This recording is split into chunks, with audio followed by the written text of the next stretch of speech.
Hello, തുമ്പ YouTube ചാനലിലേക്ക് സ്വാഗതം.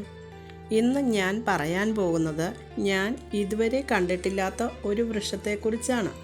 നല്ല ഉയരമുള്ളതും അനേകം ബലമുള്ള കമ്പുകളുള്ളതും വീതിയുള്ള ഇലയോടും കൂടിയതുമായ ഈ വൃക്ഷം വേനൽക്കാലത്താണ് കായ്ക്കുന്നത്. ഈ വൃക്ഷത്തിൻ്റെ കായ്ക്ക് തോട് കട്ടിയുള്ളതും പച്ചയും പച്ച കലർന്ന മഞ്ഞയും കൂടിയ നിറത്തിലാണ് കാണപ്പെടുന്നത്. കാ മൂത്ത് പൊട്ടുമ്പോൾ ഉള്ളിലെ വിത്തിൻ്റെ നിറം ചുവപ്പും കറുപ്പും കലർന്ന നിറത്തിലാണ്. ഒറ്റ നോട്ടത്തിൽ കറുത്ത മുന്തിരിപ്പഴം പോലെ തോന്നും. എന്നാൽ ഇതിൻ്റെ പേരും ഉപയോഗവും എനിക്ക് അറിയില്ലാത്തത് കൊണ്ടാണ് ഞാൻ നിങ്ങളുടെ മുന്നിൽ ഈ വൃക്ഷത്തെ പരിചയപ്പെടുത്തുന്നത്. താങ്കൾക്ക് ഇതേപ്പറ്റി അറിയാമെങ്കിൽ ഒന്ന് കമൻറ്റ് ചെയ്യണേ.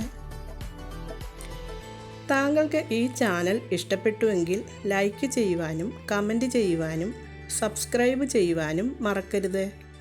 വീണ്ടും ഞാൻ മറ്റൊരു വീഡിയോയുമായി നിങ്ങളുടെ അടുത്തേക്ക് വരുന്നതാണ്. നന്ദി.